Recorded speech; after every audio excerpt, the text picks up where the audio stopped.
3 प्रश्न। एक बार एक राजा के मन में 3 प्रश्न उठे। पहला, जीवन का सबसे महत्वपूर्ण व उचित समय कौन सा होता है? दूसरा, सबसे महत्वपूर्ण व्यक्ति कौन होता है जिसके सानिध्य में रहना चाहिए? और तीसरा, सबसे महत्वपूर्ण कर्तव्य कौन सा होता है? ये प्रश्न दिमाग में आते ही उसने राज्य भर में ढिंढोरा पिटवा दिया कि जो भी व्यक्ति मेरे इन प्रश्नों का समाधान देगा उसे मैं बहुत बड़ा पुरस्कार दूंगा। ये समाचार पाते ही राज्य भर से बड़े बड़े पंडित और ज्ञानी लोग राजा के पास आने लगे और अपने अपने उत्तर बताने लगे। पहले प्रश्न के उत्तर में किसी ने कहा कि राजा को ज्योतिष के हिसाब से समय निकलवाना चाहिए, तो किसी ने कहा कि किसी भी काम के लिए सबसे उचित समय का निर्धारण असंभव है।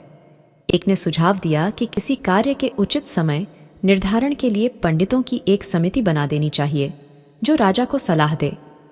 राजा के दूसरे प्रश्न का उत्तर भी भिन्न भिन्न प्राप्त हुआ। किसी ने कहा राजा को मंत्रियों के साथ रहना चाहिए, तो किसी ने पुरोहितों के साथ रहना श्रेयस्कर बताया। किसी ने वैद्यों के साथ रहने की सलाह दी, तो किसी ने सैनिकों के साथ। इसी प्रकार तीसरे प्रश्न के उत्तर में किसी ने राजा को विज्ञान पर अधिक ध्यान केंद्रित करने को कहा, तो किसी ने युद्ध कौशल को आवश्यक बताया। एक ने कहा ईश्वर आराधना सबसे आवश्यक कर्तव्य है और राजा को वही करना चाहिए। फिलहाल इन सब भिन्न भिन्न उत्तरों से राजा संतुष्ट नहीं हुआ और किसी को भी पुरस्कार नहीं दिया गया। एक दिन राजा को पता चला कि उसके राज्य में स्थित वन में एक बड़ा ज्ञानी साधु रहता है, किंतु वह साधु वन से कभी बाहर नहीं आता और न ही किसी बड़े आदमी से भेंट करता है। यह पता चलने पर राजा ने एक दिन साधारण मनुष्य का वेश बनाया और साधु की कुटिया के पास जा पहुंचा। उसने अपना घोड़ा और अंगरक्षकों को काफी दूर छोड़ दिया तथा उन्हें निर्देश दिया कि किसी भी हालत में साधु की कुटिया के पास न आए। जिस समय राजा वहां पहुंचा तब साधु अपनी कुटिया के सामने धरती खोद रहा था। साधु ने आगंतुक को देखकर अभिवादन किया, परंतु अपने काम में लगा रहा। वह एक कृशकाय कमजोर सा व्यक्ति था और थोड़ी थोड़ी देर कुदाली चलाने के बाद दम लेने के लिए रुक जाता था।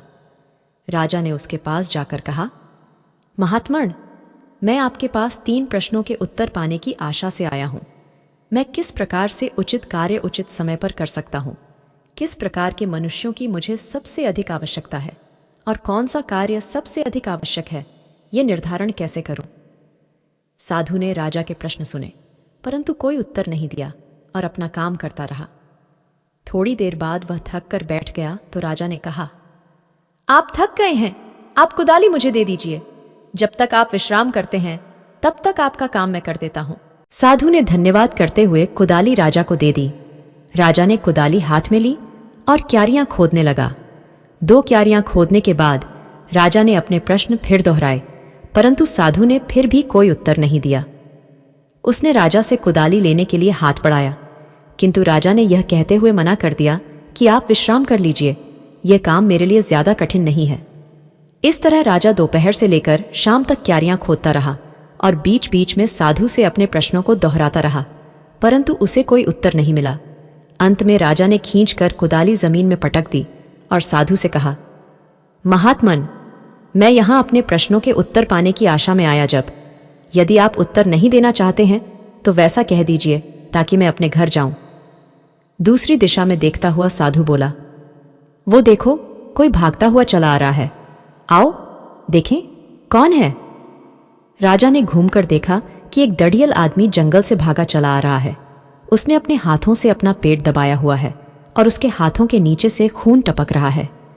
वह आदमी कुटिया के पास आकर रुका और राजा की ओर देखकर अस्फुट शब्दों में कुछ बोला और फिर मूर्छित होकर गिर पड़ा। राजा और साधु ने मिलकर उसके कपड़े खोले। उसके पेट में घाव था जिससे रक्त बह रहा था। राजा और साधु दोनों उसकी देखभाल करने में जुट गए और थोड़ी देर बाद किसी तरह उसका रक्त बहना रोकने में सफल हो गए। थोड़ी देर बाद उस आदमी को थोड़ा होश आया। राजा ने उसे पानी पिलाया और उसके घाव की खून की भीगी पट्टी खोलकर उस पर नई पट्टी की। दोनों लोग उस आदमी को कुटिया के भीतर ले गए और लिटा दिया। राजा रात भर उस आदमी की तीमारदारी में लगा रहा। भोर होने के कुछ पहले उसे नींद का एक झोंका आया और वह कुछ देर के लिए सो गया। राजा जब जागा तो उसने देखा कि अपरिचित दड़ियल व्यक्ति बिस्तर पर लेटा उसकी ओर एकटक देख रहा है। राजा को जागा हुआ देखकर वह विनीत स्वर में बोला, मुझे क्षमा कर दीजिए। राजा ने कहा, मैं तुम्हें जानता भी नहीं हूं, फिर तुमने मेरा कोई अपराध भी नहीं किया है जिसके लिए मैं तुम्हें क्षमा कर दूं। तुम मुझे नहीं जानते हो, लेकिन मैं तुम्हें जानता हूं। मैं तुम्हारा वह शत्रु हूं जिसने तुमसे बदला लेने की प्रतिज्ञा की थी। तुमने मेरे भाई को प्राणदंड दिया था और उसकी संपत्ति जब्त कर ली थी। अपरिचित बोला, मुझे पता चला कि तुम साधु के पास अकेले गए हो। तब मैंने निश्चय किया कि जब तुम लौट रहे होंगे तो मैं तुम्हारी हत्या कर दूंगा। मैं पूरा दिन जंगल में छिपा रहा, पर तुम लौटे नहीं। इसी बीच तुम्हारे अंगरक्षकों ने मुझे देख लिया और मुझे पहचान कर घायल कर दिया।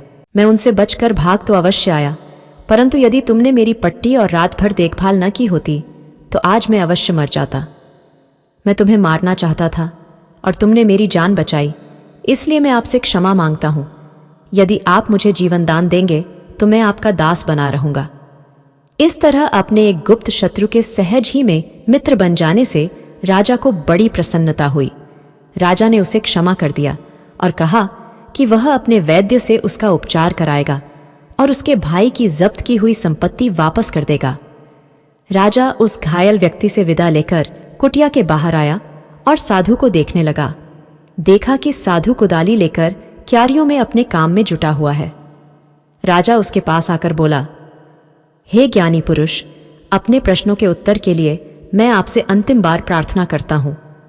साधु ने कुदाली रोककर राजा की ओर देखा और कहा, तुम्हें अपने प्रश्नों का उत्तर मिल चुका है। राजा ने पूछा, क्या उत्तर मिला? साफ साफ कहिए। साधु बोला, तुम समझ नहीं पाए? देखो, कल यदि मेरी दुर्बलता पर तुम तरस न खाते और क्यारियां खोदे बिना ही चले जाते तो वह व्यक्ति तुम पर आक्रमण करता, और अगर जिंदा रहते तो इस समय पछताते होते कि हाय, मैं साधु के पास क्यों नहीं रुक गया। तो तुम्हारा सबसे मूल्यवान समय वह था जब तुम धरती खोद रहे थे। तुम्हारे लिए सबसे आवश्यक व्यक्ति मैं था और मेरा उपकार करना तुम्हारा परम कर्तव्य था। फिर जब वह व्यक्ति घायल होकर आया तब तुम्हारा सबसे मूल्यवान समय वह था जब तुम उसकी सेवा कर रहे थे। यदि तुम उसके घावों पर पट्टी नहीं बांधते तो हो सकता है वह तुम्हारे प्रति शत्रु भाव लिए ही मर जाता, या जिंदा भी रहता तो तुम्हारा शत्रु ही रहता। उस समय वही व्यक्ति तुम्हारे लिए परमावश्यक था और उसकी सेवा करना तुम्हारा परम कर्तव्य। इसलिए हे राजन, याद रखो कि वर्तमान समय ही सबसे महत्वपूर्ण समय है। ये महत्वपूर्ण इसलिए भी है क्योंकि केवल इसी समय पर तुम्हारा अधिकार है।